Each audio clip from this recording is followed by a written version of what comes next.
په خدای مې دې قسمی چې داسې په وینو بجاړی په وینو چې عمر لبم جړا سو رکاولې نشي په وینو بجاړی. ابراهیم ابن ادهم رحمت الله علیه ډېر لوی بادشاہ د شپې په پالنګ کې پروت دی.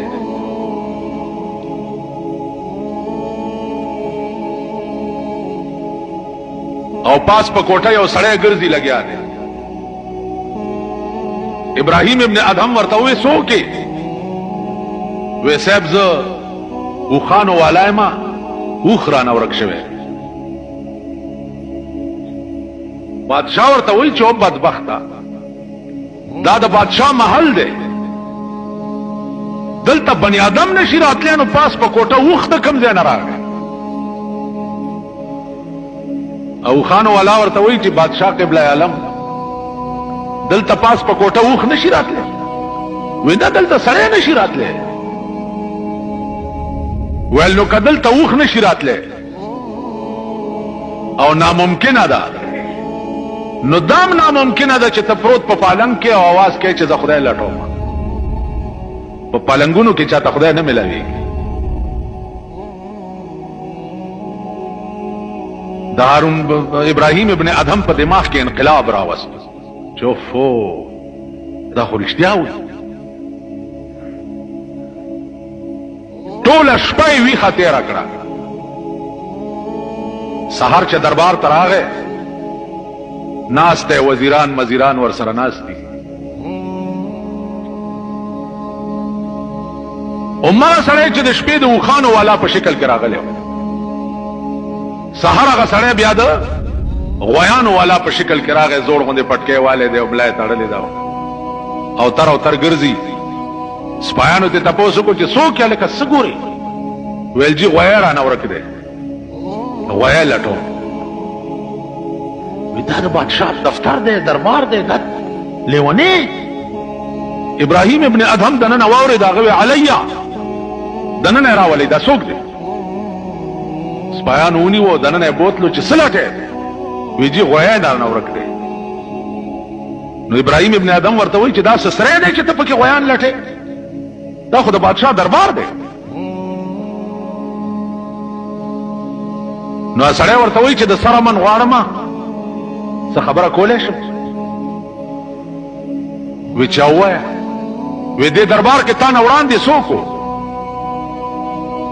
وی زما پلار و. وی هغه نه وړاندې څوک و؟ وی زما نیکه و. وی چې اوس څوک دی؟ ویل زه یم. وی تا نه پس به څوک وي؟ پته نشته که زما زوی و نو شاید چې هغه به. وی تا څنګه ووایي چې دا څه سری خو نه دی چې غویان پکې راځي؟ سری څه ته وایي؟ سری هم دې ته وایي چې زوړ مسافر ته لاړ شي او نوی وله راشي.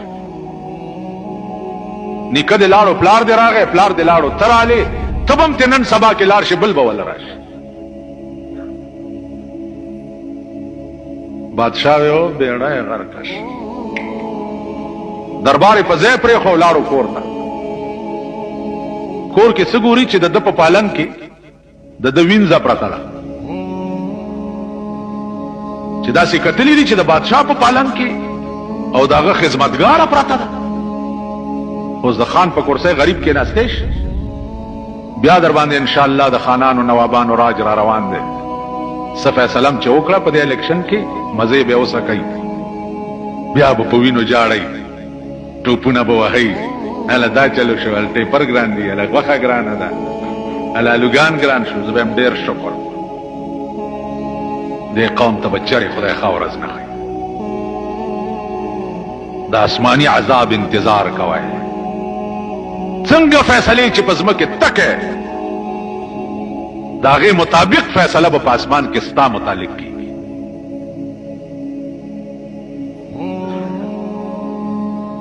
څنګه فیصلې چې کې د هغې موافق فیصله به په اسمان کې ستا متعلق کېږي.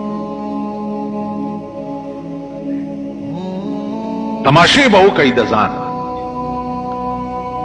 چې ښځې به هم کم خوامنډې وهي، لوڼه به هم کم خوامنډې وهي، او زامن به هم کم خوامنډې وهي، او ته به کم خوامنډې وهي. د ځان تماشې به وکړي. نو عزیزانو عرض داو چې ابراهیم ابن ادهم د بادشاہی نشه په دماغ کې وا